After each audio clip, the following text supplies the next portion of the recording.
Hey, and welcome to Matt and Jess TV. I am Matt Roast here with Jessica Bun Bun, and this is our Slow Horses Season 4, Episode 1 reaction and review. You are bursting at the seams. I am so excited. I love Slow Horses. Here's the best analogy that I can think about it.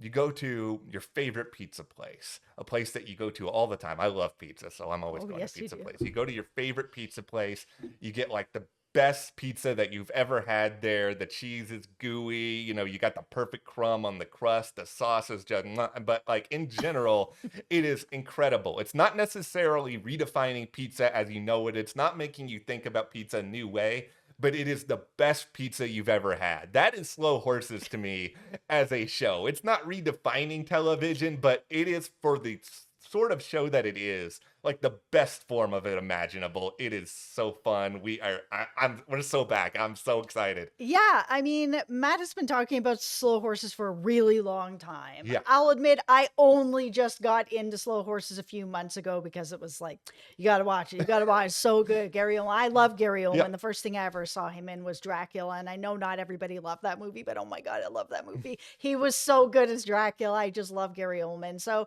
it had been a little bit on my radar, but there was nothing that was like urging me Mhm. until you. And I'm really thankful that you did because season 1 was great. Season 2, I was like, but season 3 just blew me out of the water. And this premiere, amazing. The whole thing was so good. I mean, it took me on a ride. Yeah, this was an outstanding premiere. They delivered so much. There's a really good twist. I mean, we can talk a little bit about some of the quibbles on like an Apple TV Plus level when it comes to how certain things played out. But I think the storytelling in this premiere was just so incredibly done. And speaking of story, we know that there's books out there. Hmm. We have not read the books. So we're going into this just looking at it as a TV show. So Yeah. if you have read the books, we just ask that you please don't spoil it in the comments for us or for anybody else who hasn't read the books and is just watching it as a TV show like us. Yeah, and what we're really going to dive into here in this review are theories such as who's Adam Lockhead? What's going on? That's the name that was on that passport that River had as he was driving off into France at the end of the episode. What really went on with David Cartwright in that house? We have watched this episode a few times. We have tried to piece together clues. We have a lot to get to here. Also, is Chickadoo a real restaurant? Are we going to go down and Absolutely. meet good old Roddy Ho, my favorite down there, having a Christmas party by himself? You got a girlfriend. Good for you, Roddy. You need to work on your delivery, Roddy, as to, somebody's just died. I have a girlfriend. Roddy is the absolute worst and yet also He's the best at the same time. You got to be in the game to get played.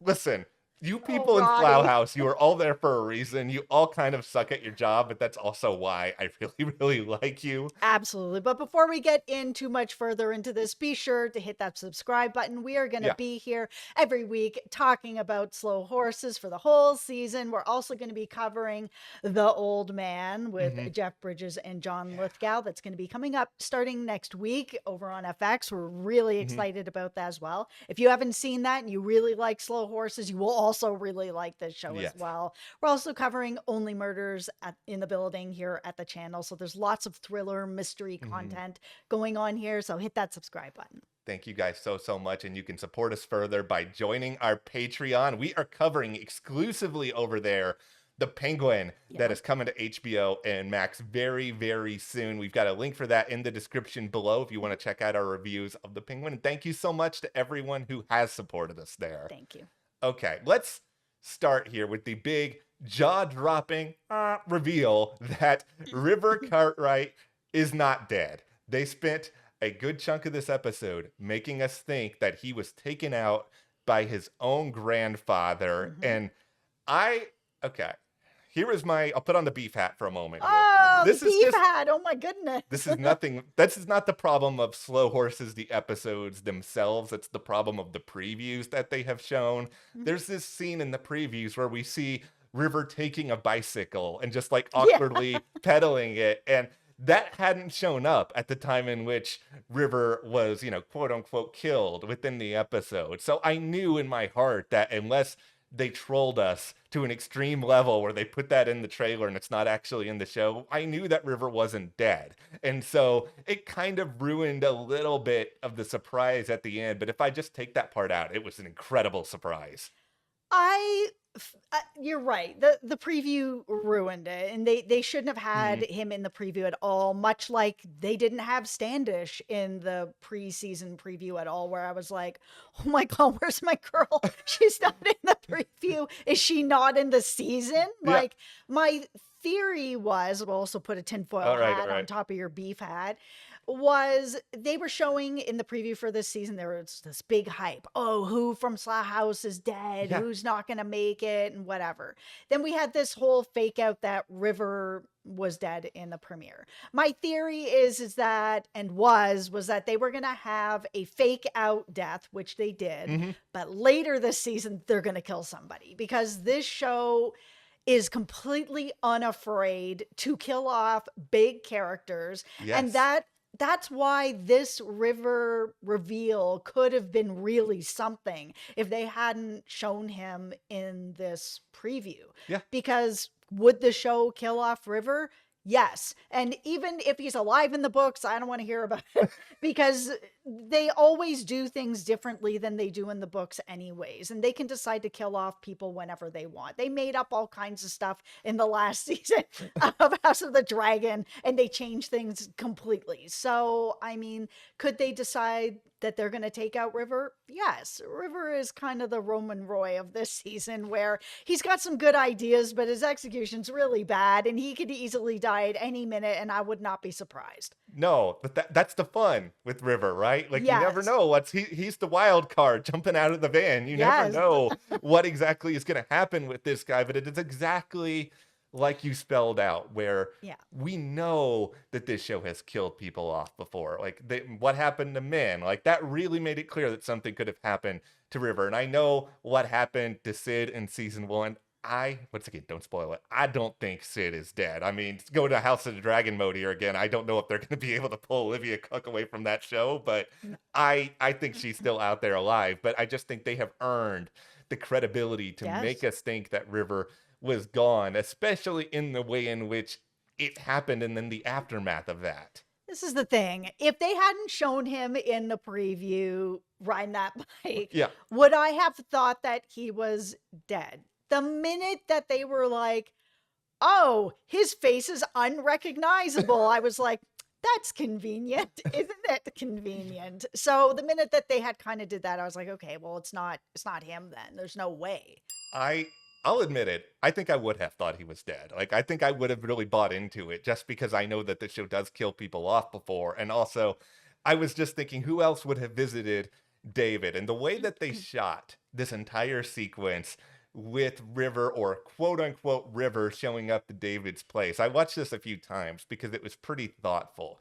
When we see the imposter River enter the home, like, you see them enter, but you don't really get a good glimpse of their face. But at that moment, this person's talking a little bit like their River, whoever it is. Clearly, they knew to a certain extent of the relationship between River and his grandfather. They may have also known on some level that, David Cartwright was starting to lose his mental capacities and that that's something that they were playing into. But pretty soon after the arrival, David was aware that something was amiss, or he thought something was, because he pressed his little, I don't know the technical term for it. The alert button. Yeah, he pressed the alert button at that point, but we're all still kind of living in this world. It's like, okay, did he mean it? Did he not mean it? We kind of learned later that, okay, he's pressed it multiple times, but he's convinced this isn't River. He goes up, he takes them out in the bathroom, but after he takes them out, I think the switch flips at that point, and he does legitimately think that he killed River in that moment. That's the thing about this whole situation with David. If what River is saying is true, because we saw that him and Louisa are getting much closer as Yes. friends, and he's like, listen, like I'm pretty worried about my grandfather. There's Yeah. times that I've sat with him for 10 minutes and he doesn't know who I am, and he's talking Hmm. about me to me, like, oh, my grandson River, he's this, he's that, whatever. And he's like, hey, it's, it's me. So there is a mental decline that's happening here, whether it's Alzheimer's or dementia or something else that's happening. So to me, that means that David is an unreliable narrator in this story of who came in and when they came in and what he saw and what he thinks he saw. We even saw him walking up to the house feeling like somebody's watching him. He's not sure. Hmm. He's having these conversations in his head and out loud. It's very difficult to know what he actually saw and what he thinks he saw, because it's changing as he's moving through life right now, which is, a terrifying, sad, horrible place Hmm. to be. So when he thinks that it's River and then he doesn't and then he does, I mean, for us as the viewers, it's like, okay, well, how much of this is really happening? Here's my tinfoil hat. Okay. I feel like what he's saying about the watchers and people watching him is true, and that is what's happening to him. He is an old spy. Yes. He has information for years that people are not going to want out there, whether it's MI5 doesn't want that information out there, people he's wronged don't want that information out Yeah. there, whoever it is don't want that information out there.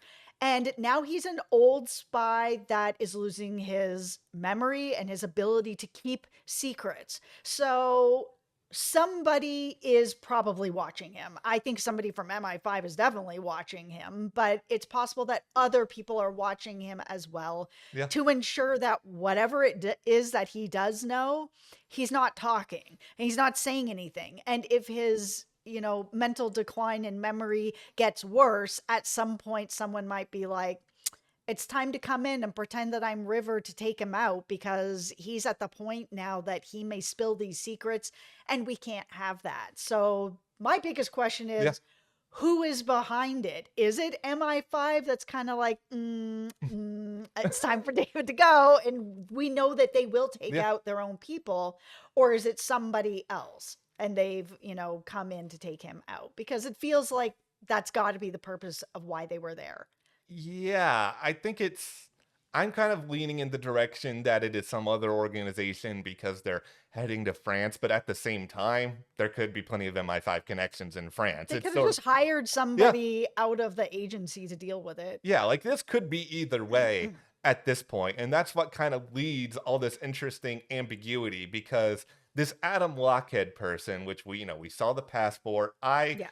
froze the screen at a very specific moment right before. I was just like, I want to see if we actually see this person that Yeah. David is taking out. It's the same guy, and he looks similar enough, I guess, to River, that if you're somebody whose mind is starting to go, maybe you would think for a moment that that's River. He didn't have the facial hair though. Jack Lowden's got like that scruff going on the show right now. So to me, he's not that identical to River, but that's neither here nor there. I think the biggest kind of question here on a technical sense is we see, fake River enter the place. He goes up, he offers to draw his grandfather a bath. And it is this question of, okay, what's going on here? Like, a part of me thinks, okay, he is trying to take him out and he wants to make sure that there's no weapon on David so that he can't fight back. But is he also just trying to distract him because he's trying to like find something or take something? And if David's in the bath, he can't be like sniffing out what he's doing around the place. Yeah, that's my biggest question is, if this guy is here to take David out, then why would you lead him up to the bathroom? You've got your back to him, you're in an enclosed space like this, you don't know where David really kind of is. He's getting paranoid. Like, did you just go to killer school or something and you just graduated? I'm not exactly sure what the plot was here, but we do know that River came there after the fact, Yeah. because we saw sort of this setup where River clearly planted his ID and his phone on this guy to make it look like Yeah. it's him that's gone, give himself not only a head start to figure out why was this guy in his grandfather's house? What was he looking for or doing there? Was he there to try to kill him? Like what is the plan here with this? So it gives him time to deal with it, but it also makes it look like he's dead. And it Yeah. makes it look like this other guy isn't. So it gives him so much more time to really be able to get all the way out to Paris and figure out what's going on. Here's the sad irony in all of this is that River seems to have come up with a decent plan, and we'll dive Yeah. more into it. But the question I have is just, do you really trust River Cartwright to go to France and get answers on all of this? Because has River done a single thing fully successfully on this show? Even ever since the training exercise at the beginning, he looks great on paper. He's like somebody who you see them line up to do a sprint and they're like, oh, that person's got the perfect athletic build. They're going to, and then they trip when when the alarm sounds and they just fall on their face. Yeah, and he's, MI5 pedigree, Yeah. like David was a big deal. I think we can say it. I'm ready if you guys get mad at me in the comments, because River and Jackson Lamb are my favorite characters. River is the slow horse's nepo baby. Like this is the only reason why River has a job at this point. I see no other logic for it. I don't understand how else it would happen. That's right. He's the Roman Roy of this situation. Really? He's there because he's the grandson. And it's not everything he does is terrible. I say Roman Roy because he reminds me of him in that way, where Yeah. it's like he has good ideas, he has right intentions, but he cannot get that together to save his life. No, he can't. But now let's get into my guy Jackson Lamb here, who had quite an eventful episode. He did not enjoy being woken up in the middle of the night where he is sleeping on a couch. He did not enjoy going there, saying hello to Emma, who he was very, very snarky with. But at what point does Jackson Lamb, in between farting and also talking about his favorite food, does he actually figure out that, okay, River Cartwright is not actually dead? Yeah, you guys leave it in the comments for us. Where do you think he figured out what was going on? Because at least for me, when he was at David's place and he saw the body and he saw the ID on it, I think he thought that it was River at that point. When we saw him in the car and there was nobody around for him to make snarky comments, it was just him with his thoughts and his empty package of cookies. It felt very much like he thought he was gone. Yeah, like I wasn't sure at first, but then when you said that argument, like it really convinced me, just because they had no reason to not show us Jackson Lamb at its most vulnerable in that moment. And we know that Lamb is not going to be somebody who lets anybody else see him that way. Even us, the viewers, we Yeah. never see him that way. That's why that scene with him in the car really stuck with me. I was like, oh my goodness, we are having this like very vulnerable look into him. I think what ends up happening here ultimately is that as time goes on more and more, it's a situation where when Lamb is at this particular crime scene, it is the middle of the night. He Yeah. is an older gentleman who does not have great eating habits and has a not great colon. So I don't think his mind is fully thinking at full capacity here. Yeah. He has some time to think about this. He has some time to sort of process what's going on, to sort of line up, okay, where is David? What's going on? I think he sort of over time starts to feel like, okay, something doesn't smell right. And it's not just him. There's something else that's going on here as well. One of my biggest questions was at the time that he sent the text to Roddy Ho, my Yeah. guy Roddy Ho, being like River's dead, and he's in there, taking his That's computer so funny. and bragging about his girlfriend our crew. Did he know at that point, or did he have his suspicions at that point where he was like, okay, River's up to something, and because he's up to something, I need everyone to think that he's dead as well so that I can investigate why he's doing this? Because he's probably gonna feel like the crew is gonna muck it up. He's also got some new people on there. He's got the dollar store Standish on there, who I do not like at all, and I want Standish back. They got JK in there who doesn't speak. JK. is Except for when you throw something at him. JK was the ultimate like rookie of the year of this episode. He says almost nothing the entire time. He hates everyone. This is a great example of someone who I look at him not even showing his face for a good chunk of this episode really. It's like I already know why you're in Slough House. Like you may actually be good at your job, but you are the new Roddy, and that nobody wants to work with you. You are the most impersonable guy. Yeah, I don't like the new Standish either, but I think Jackson does realize that, yeah, they're gonna muck it up. I don't think he also wants to give them any sort of false hope that, okay, he might be alive because Lamb does have that tender heart somewhere within him. So I think he just feels like if you're going to do a job right, I might as well do it myself and start to piece some things together. Poor Louisa. Oh my I goodness. know. Her reaction like was so heartbreaking. She already had to go through this with Min, who she was in an actual Yeah. relationship with. And, you know, yeah, we had that little funny, haha, are you asking me out on a date Yeah. thing. But like, are these two gonna really be a thing? I don't know. Maybe there's a little bit of chemistry there. But her having sort of like this second death on her, she Mhm. almost didn't make it through that Min death. Like it wasn't, things were not going that well for her. So to have this second one weighing on her shoulders Mhm. the way that it is, where she's just like, oh my God, not again. I told him to go there and now he's gone. It was Uh, heartbreaking. it was heartbreaking, and I feel so bad for her. I think now that the metaphorical cat is out of the bag a little bit, everybody can be brought in a little bit more. But let's talk now about your favorite Catherine Standish here, because were you afraid at around, I don't know, the 30-minute mark of this episode that you weren't going to see Standish at Oh all? my goodness. Listen, that trailer, I hate that trailer. I hate the trailer for this season with my whole heart. My beef hat is on for that trailer because there was no Standish in it. And I've been sitting here for like a month worried that she had that fight with Lamb at the gas station and then I just wasn't going to see her again. And the minute that they brought in the new Standish, I was really worried. Yeah. Like I was not as worried about River, but I'm telling you, I was like on the edge of my seat about Standish that she was gone. And it wasn't until we got to this very end of the episode, I think there was like Yeah. 5 minutes left, and we were at Standish's house that I was able to breathe. Yeah, it was nice to see her. She's apparently, at home trying to live her life a little bit. I love that these two are like a couple that's trying to get divorced, where the wife is like, sign these papers, Lamb, let me go. I've sent them to you 3 times. And he's just like, what papers? I didn't see any papers on my desk. Oh, I'll get to it when I get to it, sort of thing, thinking if he doesn't sign the papers, the divorce doesn't go through.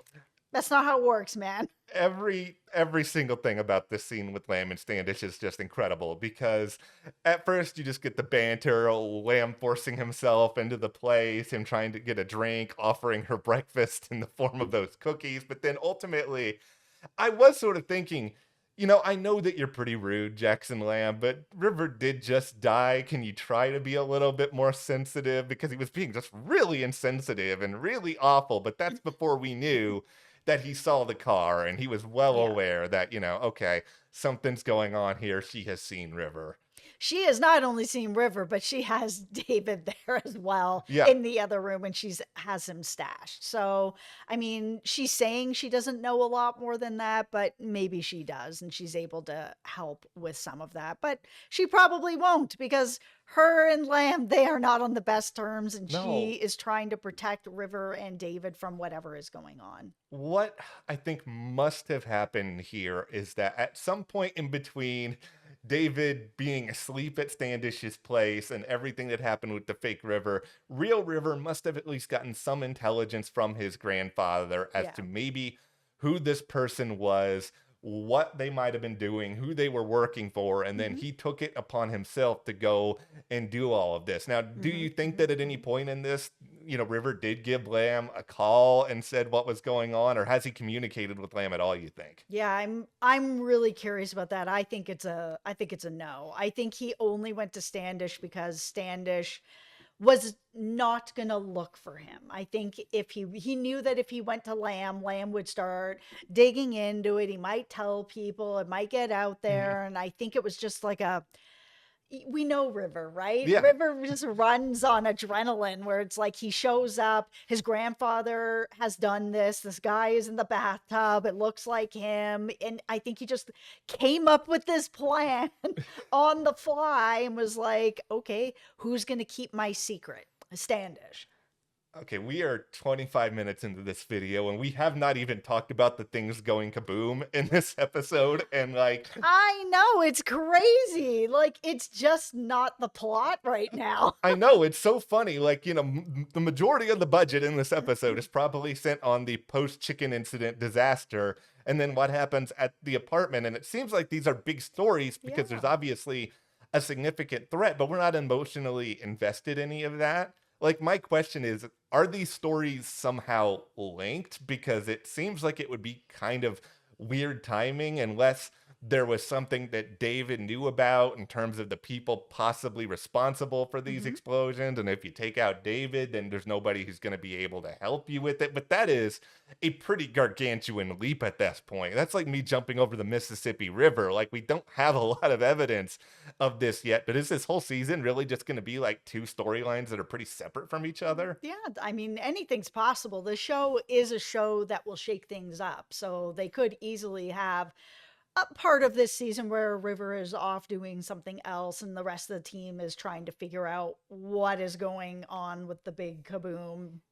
Yeah, the only thing we know this name Robert Winters, and you know, we've seen like a little video message, and it's just like it's fine, but it's not the best stuff is obviously the River stuff in this episode. Also, Diana. How is Diana not, first desk? How did this? Oh my goodness. This woman has gone through it to try to get herself into first desk. And after everything last season, I was like, we are definitely going to see her in first desk now. It is her time. Yeah. She has earned this. And the minute that Claude came in, it's like, I don't know anything that's going on, but I'm the first desk now. Could you just do this for me and help me with this and have this meeting and do whatever? I'm just like, who are you? And why is Diana not in that spot? Claude, I have a message for you straight from Jackson Lamb. That's what I think about you right now, Claude. You stink. You have no purpose. I don't like you. I want Diana to have that job. Taverner's deserved it. Yeah, I'm waiting for them to explain how she ended up not in that job. Like, honestly, I don't understand it. It makes no sense to me. She is perfectly qualified for that job, and she would have been the next in line. So why is she not in that job? She deserves it alone for putting up with Lamb and these people, misfits, who he calls them, even if they like it or not. But no, that's what we have on this premiere. But I think this episode is every bit as good as everything in season 3, which was, the best season, and I think both of our minds. Oh, yes. So we will be here through all of season 4. Hit that subscribe button so you guys don't miss any more of these misadventures in Slough House. And you can support us further by joining our Patreon. We have a link in the description below. We are covering the Penguin exclusively over there. Thank you to everyone for your support, and we'll see you here next time.